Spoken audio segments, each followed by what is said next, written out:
God, Okay. you should be running up and, come on. Just kidding. We are live, but Joe is over here chatting up everybody, As usual. as you know.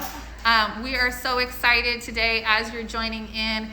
We are not going to be on camera, although if you look at our live from yesterday, we gave you all the updates. So please look at that another time. But we are so excited today to be blessed with our friend, our community member, and the great Holly Mitchell, who is currently running for the LA County Supervisor position, who has blessed us to be here in our cafe, sitting in front of our Hustle Studio mural by Muhammad Mubarak. And I'm going to put the camera back on her. I gotta say peace. Okay, Joe's saying peace. Joe's on his way out. I just want to show my face, you guys. Bye. Now you see this beautiful face.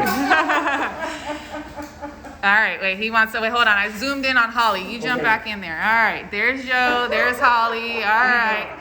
So you guys that are watching live, as you join in, I have a few questions that I already have prepped to ask Holly about. But if you have questions, let them go in the comment box and we'll ask Holly as we go. She's enjoying a mango smoothie right there. Giving me life. Giving me life. I don't want to ask how many. Stop talking about the calories. Because it's so rich and divine and good. And we are socially distanced. So We are socially distanced, yes. So I can enjoy my. Yeah, just so everybody knows, yes, already questions are coming up about the mall, which was one of the questions I was going to ask you about. But before we jump into it, thank you for telling us in the comments, you guys. So keep telling us in the comments what you want to ask. But before we jump into that, I just want to welcome Holly. I want to welcome all of our community members who are tuning in live or watching this at a later date. And they're saying they want to come over and get that mango smoothie. You should. It's divine. Please show Holly lots of love in the comments. She is a beautiful, beautiful person who we love very much, and we're so grateful to be with her today. She's been supporting us from day one, which, believe it or not, is only 10 months ago. But yes, okay, people are saying please come out to stand in person with them at the protest or the demonstration on the mall. I'm just gonna go ahead and jump in on that one because that was one of my final questions, but it seems like that's an important question. I was very excited to see that you have endorsed, if I'm saying this correctly, the community ownership proposal for the mall. Joe and I have been helping behind the scenes with the Downtown Crenshaw movement. And for people who are just tuning in, and I know you'll probably speak to it, we have this beautiful mall that has been a part of our community all these years. There's a lot of different things that have been discussed about doing with it. And I know in the last several years, there's been a lot of different people talking about buying the mall. As we've gotten closer and closer to figuring out who these people are, most of the time it has been people who do not have good intentions, people that actually seem to be connected with Trump, Jared Kushner and groups like that. And I know that just in the last several years, we've had a local or upswell of community leaders wanting to be involved in keeping ownership of the mall for the people that live in the neighborhood. And so the Downtown Crenshaw movement is one of those groups, and they're part of what we're affiliated with. And just we'll start right off there. What are your thoughts about the mall? If it's too loud in the background, can you guys hear us? Because we're still at the cafe, so they're making smoothies, I guess, over there. What are your thoughts, Holly? So first of all, I appreciate you inviting me, and I can't tell you how proud I am of you all. I think we first met. You had just opened because it was last December. And you catered breakfast for me that I hosted for all of the support staff and security staff at Expo Park, where my district office is. So I'm a regular. Today's my first smoothie. You get hot tea. But I'm so proud that you're in the community and all of the work that you all are doing to support the community during this difficult time. So let me tip my hat. Thank you. I'm surprised. A sister stopped me. I was at an event at Crenshaw YMCA yesterday. She flagged me down, Holly, and asked me my position, and it just surprised me because I assumed that anybody who knows me, who follows me, who knows the work I do, would not question whether or not I would be supportive of this community-based groundswell movement. Of course I'm supportive.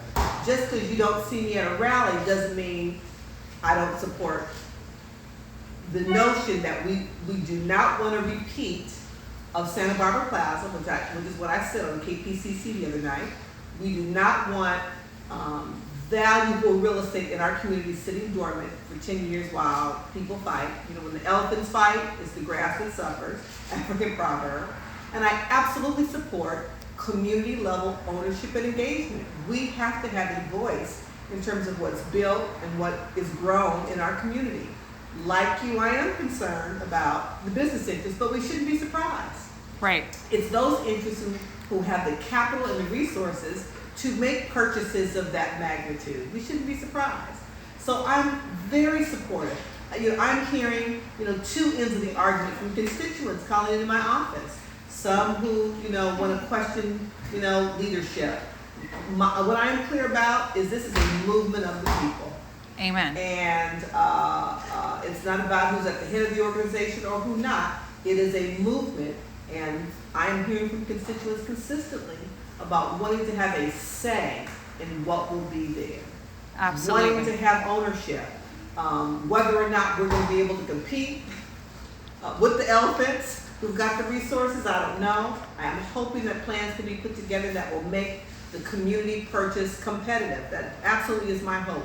If it is not, the fight doesn't end from my perspective. We have to continue to be at the table negotiating in terms of what will ultimately become of that prime real estate, historic real estate in our community. Absolutely. I feel that deeply. And just so you know, or you may already know, and people are saying in the comments, we did put in an offer and a bid, a legitimate offer and a bid. It was rejected.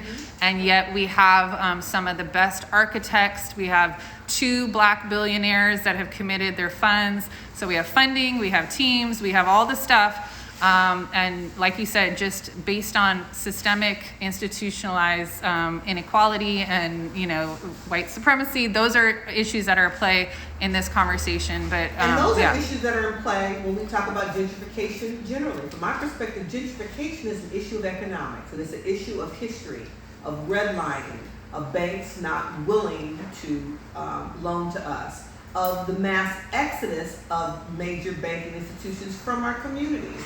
So this is yet another example of what we have experienced far too long that's got to be a part of our global effort around identifying white supremacist ideology that impacts us. Gentrification and the loss of individual property ownership in our communities is yet another example. Absolutely, and you're getting a lot of love in the comments. They're thanking you for answering these important questions. And just want to say on that last piece on this movement is I know part of the goal is we're in the middle of Los Angeles. You know, we are the crown jewel of the United States. And what we are doing here in our community can set the precedent for all minority communities, Black and brown communities all over the country, all over the world, to be self-reliant and self-determinant of their own communities, and that's what we want. So that's what the comments are saying. This is a funny thing I'm just going to throw in there because I know you get funny questions all the time. So we happen to have a whole bunch of Ariana Grande fans on our page. Okay. Ariana Grande is a regular customer. Just they're asking, do you like Ariana Grande? Which I'm sure she does. Who doesn't love Ariana Grande, right? She's a creative, she's young, she's visionary. Please don't ask me. Yeah, that's all good. You don't have to name any of her songs. Okay. And you love her because she financially supports this Black-owned South Central-based business. If she walked in the door right now, I would absolutely know who she is. Absolutely. And I'm impressed by that with my 56-year-old self. Okay, See, awesome. That's what happens when you have a Gen Z son who keeps you current. Absolutely. Okay, back to politics. So you have been on the front lines for criminal justice reform for pretty much your entire career. And as you know, this is a hot topic here, specifically in South Central, but also on a national level. So what do you want to do with your role in LA County as the LA County Supervisor, specifically on the criminal justice reform platform? So people, you know, are continuing to ask me, why would you leave the state senate to go to the board, not understanding the power of LA County Board of Supervisors? You know, LA County is 10 million people, the most populous county in the country. which makes us a major player in the state of California. We are an economic engine for the state as a whole. So if we can get criminal justice right sizing right here with, in my humble opinion, a progressive district attorney, partnering with a board of supervisors that's not afraid to change course of action following research, what we know to be true and right today. This could be the example for the country. We're looking at progressive DAs all over the country that are really creating institutional structural change. And so this is an opportunity to carry the bills that created parity in sentencing between crack and powder cocaine. Proud to have carried a package of legislation, #equity and justice, that address juvenile justice reform, acknowledging that we've gotten to a place that we were criminalizing our children, where we had 15 and 16-year-olds that were tried as adults, that we didn't have a minimum age for incarceration, so we had 7-year-olds in jail. Juvenile hall is jail. We were allowing children to waive their Miranda rights. And so those were all issues that now Insurance Commissioner Ricardo Lara and I changed in this package of bills we carry. And so for me, policy level at the state level is important to change, to come home full-time to my home county of Los Angeles and operationalize that. I've worked with the governor around this plan to close 2 state prisons. At the state level, we have reduced the number of juveniles in the Department of Juvenile Justice, transferring them from, jail to Health and Human Services. So to make that happen at the county level, the county that's got the most kids in juvenile hall, that has the most kids in foster care of any other county in the state, is really powerful.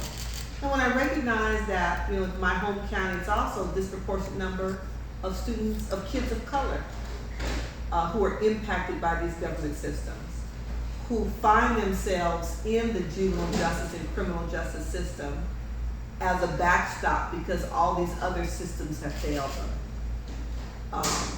Coming home to the Board of Supervisors gives me an opportunity to have a direct... That's, as we speak, that is my daughter calling on FaceTime, trying to get on our call now. Ran for assembly, I ran Crystal Stairs, largest child development agency in the country. And so I provided direct services to working families in South LA. And it's their stories and their faces that I took with me to the legislature to help me figure out how to represent them in a meaningful way, to bring resources back to our home county. I became budget chair. I chaired the budget committee for 4 years. So all of that I think has been in preparation. When I think about it, I've been in training, really, my whole professional career to be able to be a board of supervisor for the 2nd District, to fight for equity and justice. Beautiful. And that is leading people into questioning sort of your position on the school system and education, and just exactly what you're just saying about creating more equity. My kids say all the time, why can't kids go to their local schools? Why are people going outside of the neighborhood to go to other schools?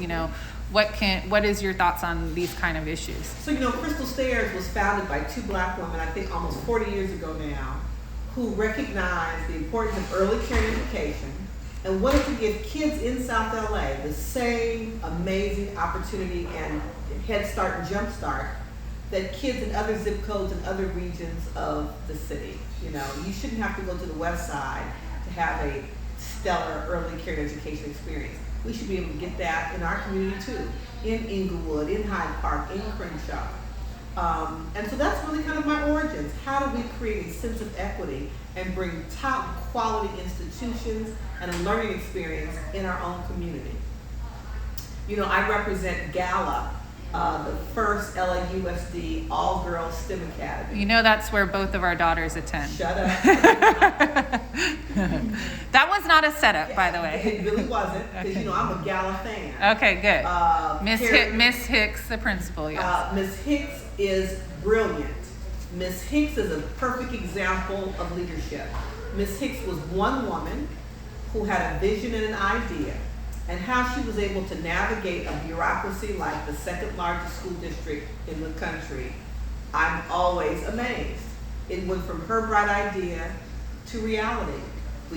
I was introduced to them, got in a little situation where we had to make sure that state law allowed for a single-sex public school. I was thrilled to be able to carry that bill and get that done in the legislature. But I talk about Gala because it's in our community. It is, as I've told my colleagues in the legislature, the most ethnically and socioeconomically diverse learning environment I've ever seen. Yeah. Because it was quality, and parents brought their girls from every corner 66 different zip codes, I of believe. Los Yeah. Angeles because of the quality of the educational experience. That can be replicated. That can be replicated everywhere. Absolutely. It's about leadership. Ms. Hicks had the vision, and strong leadership attracts people who share that vision. So she has attracted an amazing teaching staff and counseling staff and state senators who are their number one cheerleaders with those fabulous purple lockers because they're doing amazing work for the future. So that's an example of a diamond in our very own community that can be replicated. Because yes, I completely agree. Our children deserve the best. If you come into my state office right now, well, you can't because of COVID, but when we open up and you can, in the Capitol or Expo Park, our mission statement for my team and I hangs on the wall. And the mission statement says we want to create a California in which all children thrive. And I've been clear, my job as a state senator is to do all that I can to make sure that every child, regardless of your zip code, has the resources you need to thrive. That's supporting Gala. That's putting funds into early care and education. That's making sure that we also talk about the other issues that impact a child's ability to be successful, which is food security, housing security, living in communities that are safe, that have green space. All of those issues impact a child's ability to be prepared and ready and eager to learn. And so as a policymaker, I have devoted my efforts to touch on all of those issues. Awesome. So for people just joining in, Holly's taking her mango smoothie here at South LA Cafe. This is Holly Mitchell. She is originally from our community here in South Central, resident, and she is running for the LA County Supervisor position. She has been a huge supporter of us here at South LA Cafe and our community as well. She has, I believe your office is still on Crenshaw, right? The campaign headquarters. The campaign headquarters is on Crenshaw. And we're covering, the bases as much as we can in the limited amount of time we have. This is not a debate. This is a conversation. And so as you're joining in, please continue to share your thoughts, your questions and comments. I did see there's lots of comments going through, and I just want to remind people, you know what, we're all family here. This has nothing to do with you, Holly, but I saw some of the people commenting on each other's comments, and I just want to make sure, we show each other mutual respect in the comments. That's what we're all about here at South LA Cafe. It's okay to have differing opinions. We don't all have to see eye to eye. We do have to show each other mutual respect, and so I would ask that you please do that in the comments. Again, not related to Holly, just related to the way a couple of comments were going back and forth to each other. So that being said, that actually leads me into public safety. Yeah. So what are your thoughts on public safety? What does reimagining public safety mean to you? Well, I've spent a lot of time thinking about this of late, thinking about the bills I've carried, thinking about what's not happening, what's not working. And I am thrilled that we are having this community level conversation about reimagining policing. That's an important conversation to have. When I say reimagining policing, it's much like the conversations I've had for the past 10 years about right-sizing the criminal justice system and the juvenile justice system. It's about narrowing their work and the focus of their work to true law enforcement and public safety work, not social work, not mental health services, not homeless services, not placement, not foster care. We, the collective we, have dumped on the police, to be honest. That when I get constituents who call and say, there's a homeless encampment on my street, I need them gone, what do I do? And if we can't give them quick enough answers, they call the police. When kids are in foster care who are who the placement has failed them versus them failing the placement. And the group counselors, they're having conflict, or it's not a good placement in the foster home. People call the police. When we see someone on the street that's clearly in the middle of a mental health crisis, we call the police. So government has to stand up structures that are more appropriate to respond to those community crises. Because calling the police is not always the appropriate answer. And so we've dumped on the police, and so we failed them. So it's up to government to figure that out and to stand up systems, fund systems, equip people, hire people who are trained to intervene in those kinds of crises. That's what I fully support. Assemblymember Sidney Kamlonger introduced a bill, the Crisis Act. It passed the legislature. Unfortunately, the governor didn't sign the bill, so she'll be back at it again to make sure that the state is doing their part to fund and make these kind of services available. But the other piece is, we can't conflate the argument about reimagining the police with the issue of dealing with police misconduct today. Right. Those are two separate issues that we really have to have policies in place where we hold law enforcement accountable, that there are fair and transparent processes by which they are investigated and, when appropriate, charged and prosecuted.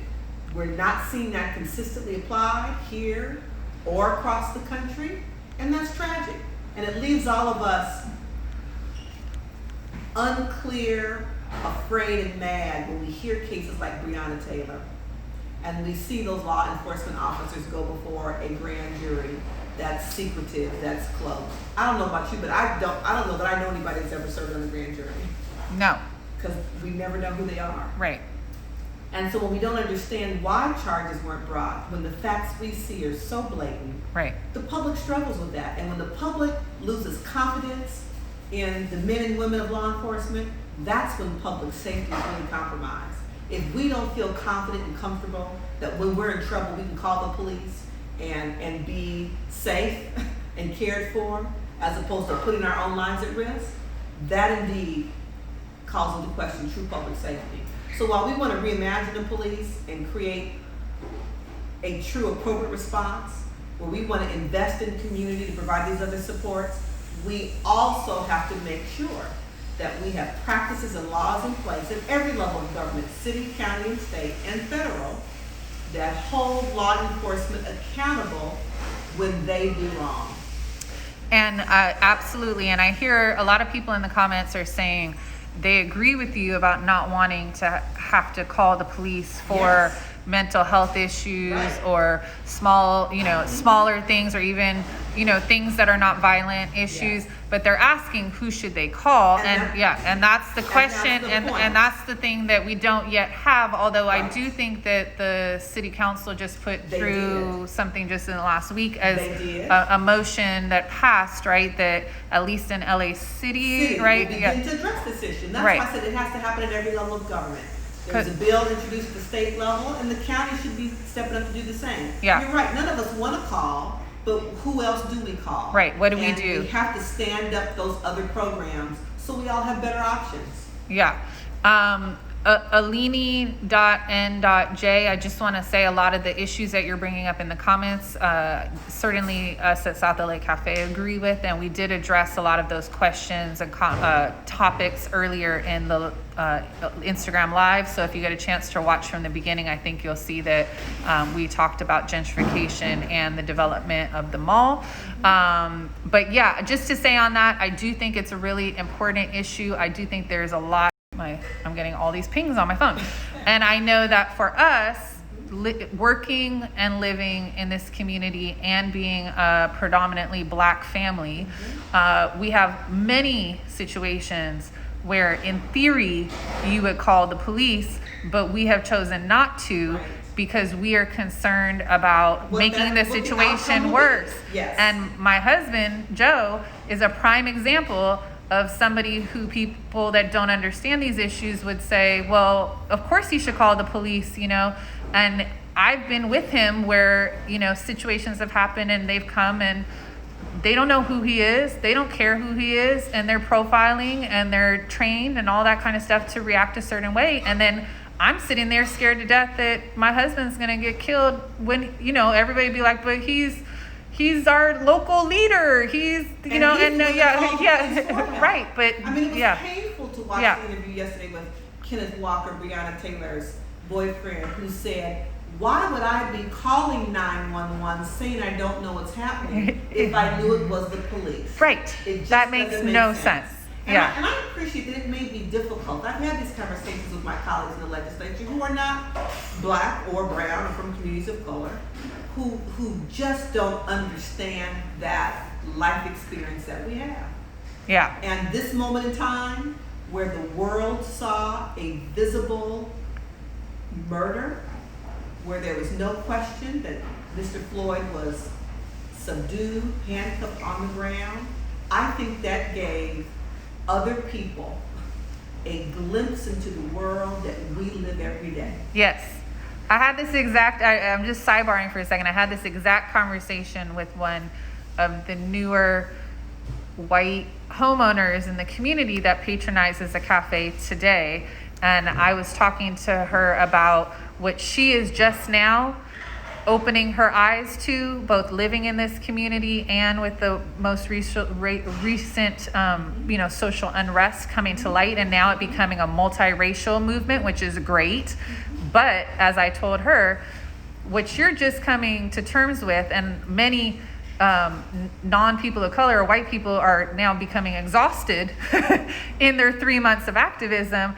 This is the life of every single person of color or underprivileged person in our community since day one, and for 10, 15 generations since the conception of our country. So there's a new documentary out that I happened to catch on PBS that talks about what led to the passage of Prop 13 and who got angry.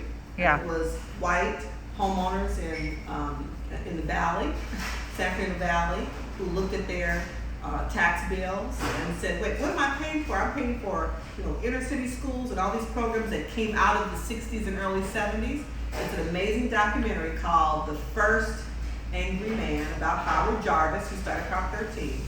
But they tie it into the racial unrest of the 60s. Wow. And it's got beautiful archival footage. And there's a snapshot of a brother being interviewed during the Watts Rebellion who just says, we are tired of white people taking advantage of us. And I thought, fast forward to the 92 unrest, fast forward to now. Yeah.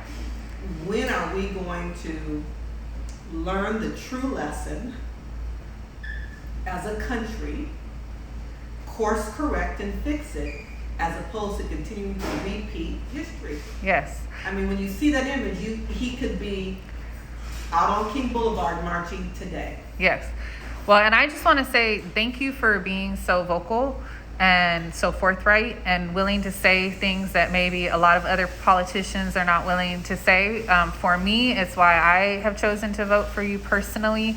Ever since I've known you, you've and followed your career, you've been willing to stick your neck out. You say the hard things, and I really truly believe that your heart is in the right place and that you're down for our community, but also communities like ours all over the world. And so I'm so excited that you're running. We need change. We need people like you that are gonna dig in and do the hard work and talk about the hard conversations, because in the comments, this is what people are talking about. This is what they want. And I know we represent a specific slice of the pie, but we do represent the Black and brown community in Los Angeles and the people that are on the more progressive side of politics. And so if that's who you are watching in, you probably want to vote for Holly. I can't tell you who to vote for, but it looks like people are saying they're voting for you, so that's good. Well, and let me say this. I appreciate the votes because I really want to win, because I want to continue our partnership, because it's not, you can't do it by yourself. You and your partner can't do it by yourself. This is an opportunity for government and business and nonprofits, for us all to come together, to bring our slices together to really create substantive change in our community. But let me say this election season is critically important. So in my humble opinion, no one gets to be on IG and make comments if you're not willing to step up and do the hard work and vote today, which you can, or November 3rd. Absolutely. Too many people in my sphere, when I think about Ella Baker and Fannie Lou Hamer and all of those sisters who sacrificed in a way that we probably cannot understand today, in terms of their livelihood, their property, their physical health, to earn the right for us to vote. They were paying it forward. They were clear. And while horses couldn't keep me from the polling place election day, for the mere fact that I know that lives were lost to allow me to have that fundamental right, and to understand that people in elected office have impact on every aspect of my life every day, from the DA to these ballot initiatives, from Prop 16 where we can reverse 209, from Proposition 15 that will, make sure corporations pay their fair share in taxes. We're not trying to dump on corporations. Corporations just pay their fair share so we can have the investment in our schools and everything that we need in our communities. To Prop 17, to allow parolees the fundamental right to vote. These are all initiatives that everyone has to do their own research and figure out what they think is best, but we cannot pass up on the opportunity to stand up and represent and pay it forward like the previous generation did for me. I have to pay it forward for the next generation. Amen. And everybody who's listening in to Holly, go to the link in our bio when we stop this live. Right in there, you can go to the Plan Your Vote website, as well as in a minute I'm going to let Holly tell you where to go find her and learn more about her platform. But as you guys know that follow us on South LA Cafe, we've been talking for months now about getting ready to vote, and now is the time to make a plan if you have not already figured out. They say if you make a plan, you're 20% more likely to actually vote. So please go plan your vote out, meaning check if you're registered. If you're not registered, register. If you are registered, check your registration. Make sure it's correct. You have got to sign your name the way that your name shows on your registration and on your ballot. And right now you can register. Right now they're starting early voting. Soon there will be early in-person voting, and we have to come out in full force as if our life depends on it. As it does. It does. I just want to say lyrical_queen1 is saying that Larry worked with you for 20 years. He loves you. He was a deputy mayor back in the day. And they also want to say, he always said how powerful you are, and that Crystal Stairs helped them when you were the VP of the Black Caucus. Okay, right. So you got fans in the comments there. We are running out of time. So if you're listening in, oh, here comes Joe. He wants us to look at voting again. Here we go. All right. Yeah. Oh my gosh, it's a flag. Yes, my mother brought that for us. That's amazing.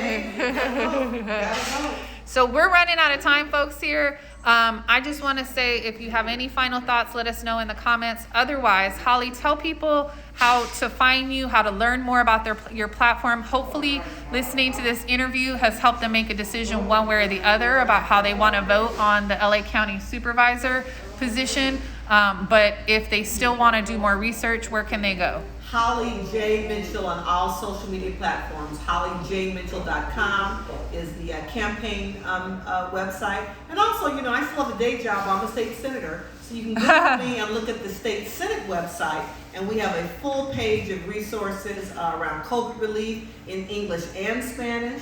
You can read about some of the bills I talked about. The campaign website is HollyJMitchell.com. And again, Holly J. Mitchell on all Facebook, Twitter, IG. Awesome. We love you. We wish you the best. We can't wait to see you win. Thank you. All right, here we go. Cheers.